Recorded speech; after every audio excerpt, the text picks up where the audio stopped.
Franz Kafka, a man crushed by his own blood, a writer, for whom writing was harder than for other people. Franz Kafka.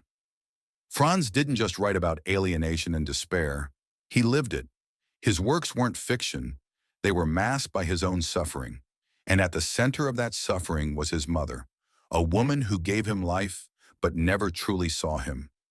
Kafka's struggle for the love he never received from Franz Kafka's mother. Julie Kafka seemed like the perfect figure of warmth. She was gentle, devoted, and always cared for her family. But there was one thing she never did. She never truly cared for Franz Kafka. Kafka grew up in a house where he almost didn't exist. His father, Kafka, was a domineering and cruel man, a man who crushed his son's spirit with criticism and impossible expectations. And his mother, she stood aside and let it happen. She was present but absent. She was near but distant, by title but not by love. She didn't protect him. She allowed her husband to turn Franz into a man consumed by self-doubt and existential fear. The curse of indifference. Franz Kafka wasn't just unloved. He was invisible. His mother, unlike his terrifying father, wasn't cruel, but in some ways that was even worse. She didn't comfort him when he was humiliated. She didn't listen when he needed to be heard. She was a stranger in his own home, forced to face his father's cruelty alone, and that loneliness seeped into everything he ever wrote, a son forever seeking approval. Despite the cold distance between them, Kafka desperately wanted his mother's approval. He wrote her long letters, trying to explain himself. He tried to make her understand his pain. He wanted to be noticed, truly noticed, but she never did. When he became one of the greatest writers of all time, she wasn't proud of him. When he poured his soul into his work, she didn't notice. When he needed love, she offered silence. It was a rejection as deep as his father's cruelty, and from that he could never escape, slowly dying of tuberculosis. But even then, he didn't ask for much. He just wanted peace. He wanted someone to care for him. But when he died, his mother wasn't even there. She outlived him by almost 13 years. She never understood what she'd lost. And what irony, the world that once ignored him now reveres his name. Unspoken pain. Franz Kafka's entire life was shaped by two things: a father who broke him, a mother who let it happen. He didn't just write stories about alienation, despair, and existential horror. He lived them. All his work is a cry for connection, a desperate attempt to be heard. And yet, in the end, even his mother couldn't hear him. Kafka's pain made him a legend. But at what cost? What do you think? Was Kafka's genius worth the suffering he endured? Metamorphosis, a story of isolation and alienation. What's happened to me? I can't make you or anyone else understand what it's like inside me. How can I explain why everything is this way when I can't even explain it to myself? A story of a man who wakes up to find he's turned into something grotesque and unrecognizable. Franz Kafka's Metamorphosis isn't just a story about physical transformation. It's a brutal exploration of alienation, rejection, guilt, and the cruel reality of human nature. How society casts aside those who are no longer useful. How family love can turn into burden and resentment. How isolation slowly destroys self-worth. It's not just Gregor's story, it's the story of everyone who's ever felt unwanted, unnoticed, trapped by expectations. Gregor Samsa, hard-working traveling salesman. Waking up one morning, he discovers an impossible reality. His body has turned into a giant insect. But instead of panic, his first thought is about work. He worries about missing his train, disappointing his boss, burdening his family. His voice is no longer human.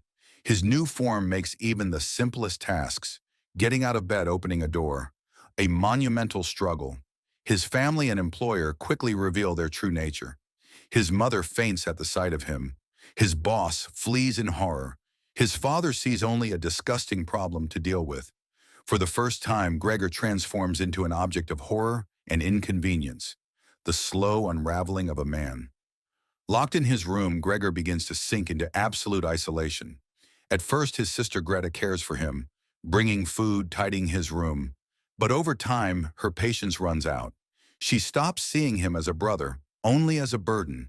His mother, clinging to hope, believes keeping his furniture will help him return to normal. But when they clear his room, Gregor realizes the cruel truth. They no longer hope for his recovery.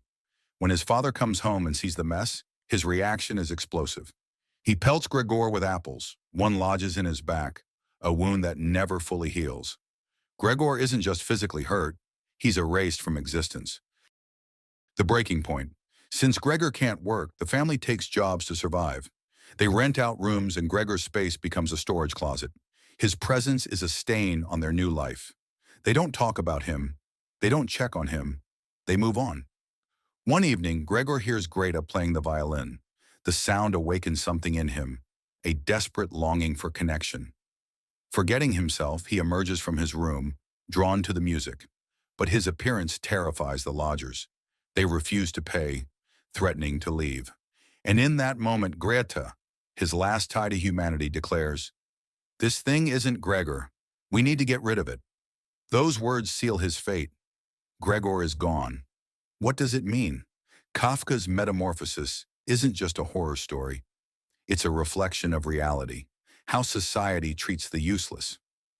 Gregor was the breadwinner. The moment he could no longer serve, he was discarded. The fragility of relationships.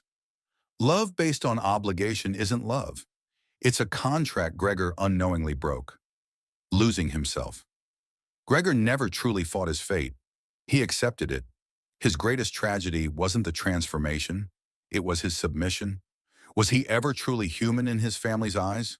Or was he just a function, a worker, a means to an end? And when that function was lost, was there anything left to save? Gregor's story is a warning. The world doesn't reward sacrifice. People don't love unconditionally. Lose your value and you may lose your place in their lives. So what will you do? Will you live for yourself or become another Gregor? A cruel reflection on society and human nature. Once Gregor Samsa was a man, a son, a provider. But one morning he woke up a giant insect, a creature, a burden, a problem to be solved. His transformation wasn't just physical, it was existential. It revealed the truth about society, family, and human nature that many refuse to admit. A truth as relevant today as when Kafka wrote it. Let's dive into this metamorphosis. He was doomed the moment he stopped being useful. The final blow, Gregor's death and society's indifference. The morning after Greta declared he wasn't human, lifeless, as if nothing happened. And in that moment, Gregor was truly erased from existence. The family felt lighter, freer, as if a heavy chain had been broken. Greta, basking in the sunlight, was no longer a girl burdened by her brother. Gregor was dead, and for them, it was a new beginning. Struggling, they reach a fragile point. They start doubting everything. Why am I like this? An abuse? Why can't I be like everyone else? Why can't I be happy? Gregor asked these questions and found no answers. Once he was a man who sacrificed everything for his family. Now they wanted to be rid of him. His father beat him. His mother stopped protecting him. Isolation became unbearable. His existence became meaningless. And finally, he stopped eating. He gave up. That's what happens when a person realizes they're no longer needed. And it's not just Gregor's story. It's the story of millions. Overworked, discarded, forgotten. Those who were once useful and now belong to no one. The silent executioner. Gregor's sales department colleague was never his friend. His employer didn't care about him, only his productivity. The moment he didn't show up to work, he was tossed out like trash. Sound familiar? Today's system works the same way. From 9 to 5. You work, you produce, you're valuable. Stop, and they replace you. The machine keeps running, and you're forgotten. And it's not just work. Even family can turn away when you stop meeting their needs. Gregor's own sister, Greta, was once his closest ally. But was her kindness genuine? Or was it because he funded her dreams? The moment he became a useless creature, her attitude shifted. She stopped cleaning his room. She stopped checking on him. She wanted him gone. Even when he crawled out to hear her violin, hoping to feel human again, she recoiled in horror. He was no longer her brother, just an ugly, annoying inconvenience. The harsh reality, you're only valuable as long as you're useful. Gregor paid the rent. Gregor sacrificed his life for his family. Yet the moment he stopped being useful, they wished him dead. When they finally got rid of his body, the family didn't grieve. They moved on. Kafka makes it painfully clear. You're loved only as long as you're useful. Lose your value and you're replaced. It happens at work. It happens in friendships. It happens even in families. You are Gregor Samsa. Gregor wasn't a monster, but the world made him one. His biggest mistake? He gave everything to others and left nothing for himself. He never lived for himself. He never built his own life. And when he stopped being useful, he had nothing left. Don't sacrifice yourself for those who turn their backs on you. Don't let society define your worth by your productivity. Don't let yourself become another Gregor. Samsa's will. From the start, Gregor Samsa lacked agency over his own life. Was he ever truly free? Or was he just another cog in the machine, bound by expectations he never chose? Thinkers like Friedrich Nietzsche, Jean-Paul Sartre, and even the cynic Diogenes questioned the illusion of free will. They showed how society crushes individuality, turning people into obedient workers, mindless consumers, and silent conformists. Gregor Samsa's story is about how society strips us of control over our own lives, until we wake up and realize we never had it. The illusion of choice. Gregor didn't live his own life. He worked as a traveling salesman, not because he loved it, but because he had to. He hated his job. He was exhausted. But quitting was impossible. He was trapped by obligations, the relentless need to support his family. Sound familiar? Today, people work from 9 to 5. Why? Because it's expected. Society tells you to work hard. Family tells you to be responsible. Your own mind tells you this is just how life is. But is it? Or is it something we've been forced to accept? Gregor's transformation, the loss of control, then the nightmare became reality. One morning, Gregor woke up, and the illusion of control vanished. He couldn't work. He couldn't leave his room. He couldn't even move freely. His father locked him in the house. His family stopped paying attention to him. His voice was gone. No one could understand him anymore. The moment you lose your productivity, the moment you stop being an asset, you become invisible. Gregor's story isn't fiction. It's a brutal truth millions face every day. Why do we sacrifice our freedom? Why do we keep running in this endless cycle? Why do we accept a life we don't want? One word: shame. The prison of shame. Shame is a silent force that keeps people in chains. Gregor felt it deeply. He was ashamed of what he'd become. He hid under the bed so no one would see him. He climbed the walls trying to escape himself. But he wasn't alone in drowning in shame. His father wouldn't let Gregor leave the house, forcing him to obey. He feared what others would think if they knew the truth. Gregor's existence became a stain. His sister Greta, at first she cared for Gregor, but over time she resented him. She wanted to live her life without the burden of a useless brother. His mother, she loved Gregor, but couldn't even look at him. The son she'd raised had become something unrecognizable. They feared what others would think if they knew the truth. Gregor's existence became a stain, a reminder of everything they wanted to forget. And so, they erased him. Is this your life too?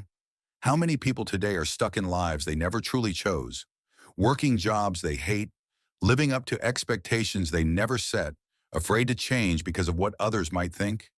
Is that freedom, or just another cage? Gregor's story is a warning. If you don't take your life into your own hands, society will do it for you. And when you stop being useful, they'll cast you aside. So the question is, are you truly free? Shame is a silent force that keeps people in chains. Shame controls society. Gregor's transformation wasn't the real problem. The real problem was how others reacted to it. Society does the same to people who don't fit the mold. Lost your job? You're a failure.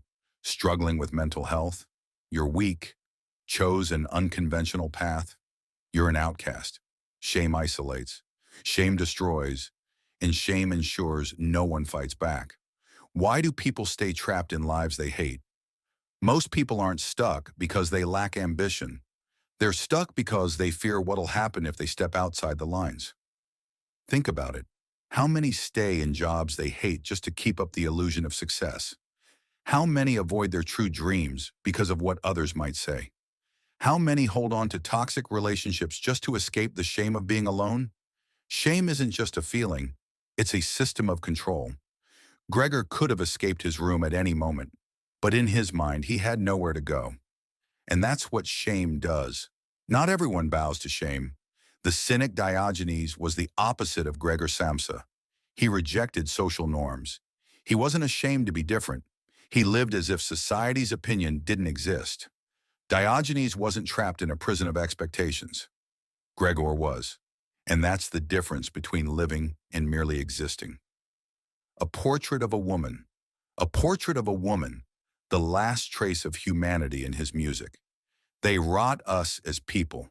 When everything around is bleak, beauty reminds us of light. When hope fades, beauty makes us believe again. When the world rejects us, beauty proves we exist. Fyodor Dostoevsky once said, "Beauty will save the world," and he was right. Even in Gregor's nightmare, beauty was his last refuge. Because even when all else is lost, true beauty can keep us alive. Are you living for yourself or for them? Gregor's transformation didn't kill him. Shame, fear, and the pressure to be someone he no longer was did. So ask yourself, are you hiding because of what others might think? Are you abandoning your true self just to fit in? Are you stuck in a life you didn't choose? Gregor Samsa never escaped, but you still can. Are you ready to break free? Share your thoughts in the comments.